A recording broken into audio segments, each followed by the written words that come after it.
हूँ आर्य समाज की स्थापना से लेकर आज आर्य समाज की स्थिति में है, क्यों आर्य समाज बना, कैसे बना, ये सब चर्चा यहाँ हो चुकी है। मैं तो अपना सीमित बात रखूँगा, थोड़ी बात समय में सारी बात कहूँगा कि आज हम सब एकत्रित हुए हैं स्वामी दयानंद की 200वीं जन्म की वर्षगांठ मनाते हैं। 200 साल पहले पैदा हुए थे और इस 200 साल में हमारे समाज में क्या बदलाव आया और उस समय हमारा समाज कैसा था, हमारा देश कैसा था, उस समय स्वामी दयानंद ने जन्म लेके क्या क्या किया, ये आज विचार करने की बात है। किस तरह समाज में सांस्कृतिक और शिक्षा में सांस्कृतिक और सामाजिक बदलाव स्वामी दयानंद से प्रेरणा लेके कैसे हम आगे बढ़े, ये आज हम सबको विचार करना चाहिए। इस बारे में मैं ये कहूँगा, स्वामी दयानंद जिनका बचपन का नाम मूल शंकर था, परिवार में पैदा हुए तिवाड़ी जी के यहाँ, और जब वो 14 वर्ष के थे तो अपने पिताजी की प्रेरणा लेकर शिवरात्रि का व्रत रखा और जब व्रत हुआ रात को 12 बजे से मंदिर में गए शिव जी के में, तो उन्होंने अपने पिताजी से पूछा कि पिताजी शिव जी यहीं रहते हैं क्या? उन्होंने कहा नहीं, ये तो उनकी प्रतिमा है, वो तो कैलाश पर्वत पे रहते हैं। तो उन्होंने कहा उसी समय स्वामी दयानंद जी ने ठानी कि मैं शिव जी को तलाश करूँ। वो कैलाश पर्वत से लेकर समुद्रों पे होते होते पहुँचे और उन्होंने फिर जो है अपना स्वामी से मतलब मूल उससे शंकर से वो दयानंद बने, स्वामी दयानंद बने और स्वामी दयानंद से वो सरस्वती दयानंद बने। ब्रजानंद जी के यहाँ आए, पहले पूर्णानंद से आशीर्वाद दिया उन्होंने, और जब ब्रजानंद जी के यहाँ आए स्वामी जी के यहाँ, तो दरवाजा खटखटाया उन्होंने, तो अंदर से आवाज आई भाई कौन है? तो स्वामी दयानंद ने कहा महाराज मैं यही जानने आया हूँ मैं कौन हूँ। हालांकि वो वृद्ध हो चुके थे ब्रजानंद जी, लेकिन उन्होंने कहा तुम्हें जिज्ञासा है, हालांकि मैं तो शिक्षा देना छोड़ दी, लेकिन आपको मैं करूँगा।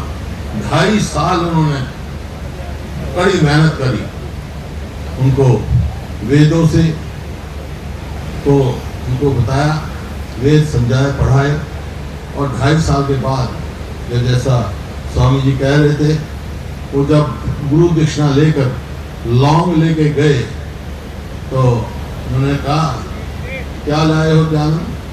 बोला जी आप क्यों लौंग खाते थे? लौंग लेके आए। बोला 2.5 साल की परिश्रम का सिर्फ थोड़े से लौंग ले आए। तो उन्होंने कहा आप आदेश करो जी, मैं क्या कर सकता हूँ, मैं करने के तैयार हूँ। तो स्वामी जी ने कहा ऐसी कोई चीज मैं नहीं मानता जो नहीं दे सकते हो आप। आज हमारा, बोला फिर क्या आदेश है? बोला आज हमारा देश गुलामी की जंजीरों में जकड़ा हुआ है, आज हमारा देश रूढ़िवादी सोच में जकड़ा हुआ है, आज हमारा देश जात पात में संकुचित हुआ है, आज हमारा देश आपस में ऊंच नीच में संकित हुआ है। ये जो है शिक्षा फैला हुआ, ये पूरे देश में घूम घूम कर आज़ादी की जो जगह से आप निकालो देश को, जो गुलामी की आज़ादी दिलवाओ और गुलामी की वो है उसमें समाज, फिर उन्होंने समाज सुधार आंदोलन जो चलाया हमारी त्रुटियाँ की, और उसमें एक आज़ादी की लड़ाई की नींव रखी, इसमें कोई दो राय नहीं। और जब देश आजाद हुआ उस समय के जो कांग्रेस के अध्यक्ष थे सीतारामपति भैया, उन्होंने कहा कि आजादी की लड़ाई में आर्य समाज का बड़ा भारी योगदान है, और इसमें कोई दो राय नहीं योगदान है। जो भी आर्य समाज जिसने भी जिन्हें ग्रहण कर लिया वो आजादी की लड़ाई में जरूर देश देशभक्ति की भावना उसमें पैदा हो। जैसे कहा, स्वामी जी ने कहा था कि भाई विदेशी राजा कैसा ही हो, कितना ही अच्छा हो, लेकिन देशी राजा मुकाबला नहीं कर सकता। तो ये भावना लेकर चले, आजादी की लड़ाई लड़े। और मेरे स्वर्गीय दादाजी तो मातूराम, उन्होंने भी आर्य समाज ग्रहण किया, जिन्हें ग्रहण किया पता उनका, स्वामी जी ने चर्चा की। और यहाँ समाज में पूरे हरियाणा का जो समाज है, रोहड़ा में 1910 में मीटिंग हुई और ये कहा गया कि शिक्षा में बहुत पीछे है हमारा इलाका। पंजाब में शिक्षा थी, लाहौर से उधर, जलंधर से उधर, लेकिन इस इलाके में शिक्षा नहीं थी। तो यहाँ शिक्षा होना चाहिए।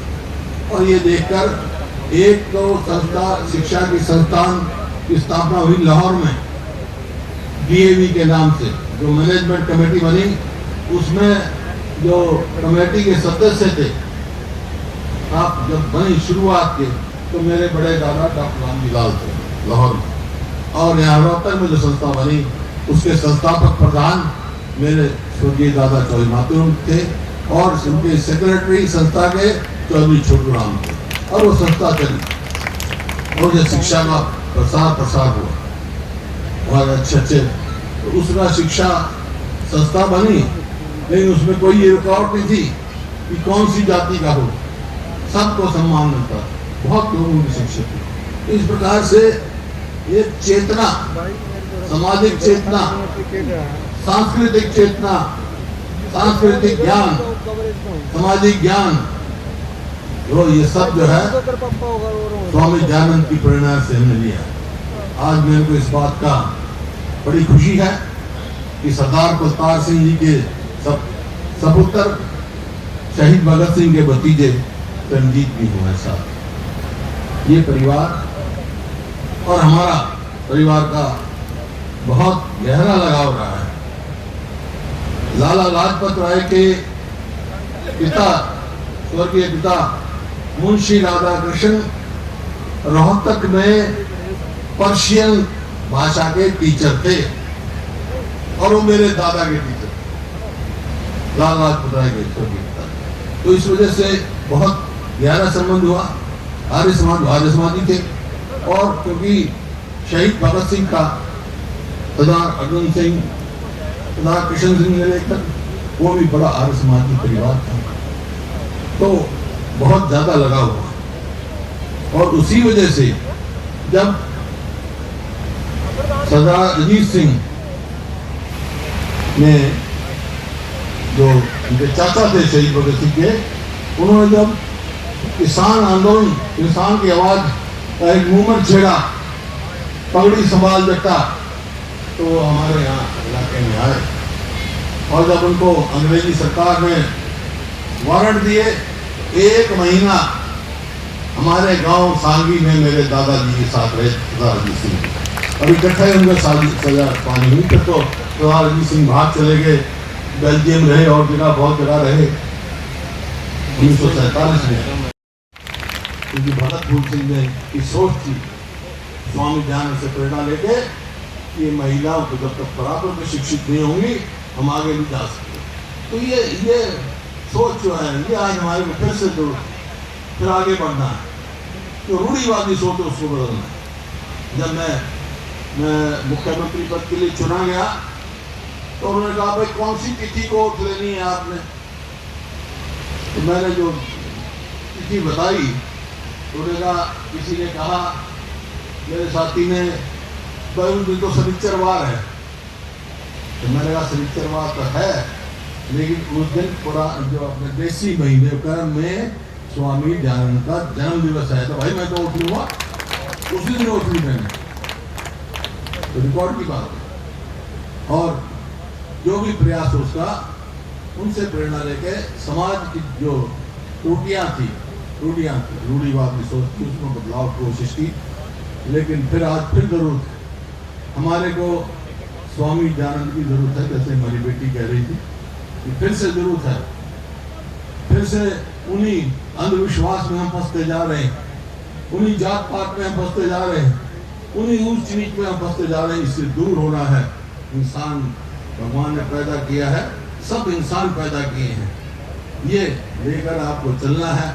मैं बहुत हार्दिक बधाई देता हूँ स्वामी आर्यवेश को, जिन्होंने इस सम्मेलन का आयोजन किया है और याद दिलाया है। इन्होंने कहा, ये प्रस्ताव दिए हैं हमने, प्रस्ताव में पहला प्रस्ताव इनका ये है कि भाई जो स्वामी दयानंद के जन्म दिवस पर छुट्टी होनी चाहिए। वो मैंने तो कर दी थी, बाद में बंद हो गई। भाई आपके आशीर्वाद से हमारी सरकार बनेगी तो स्वामी दयानंद के जन्म दिवस पर छुट्टी होगी, अवकाश होगा।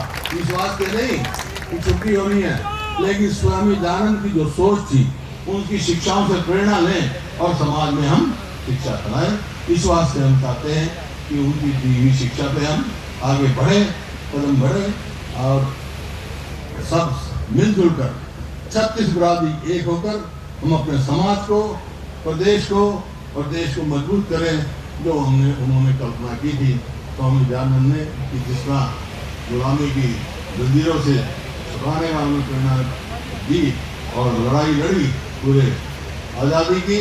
आज भी जो समाज को मजबूत बनाने के लिए, उसकी कमियां दूर करने के लिए हम सब एक होकर 36 बिरादरी होकर एक आगे बढ़े। और मैं स्वामी आर्यवेश जी का फिर से आभार व्यक्त करता हूँ, इन्होंने यहाँ आप सबसे मिलने का मौका दिया और एक नई जो है वो शुरुआत की है और ये अब रुकने वाली नहीं है। इन्हीं शब्दों के साथ बहुत बहुत धन्यवाद। जय हिंद। बहुत बहुत धन्यवाद। आप उनका ये स्मृति चिन्ह देकर के सम्मान और स्वागत कर दें।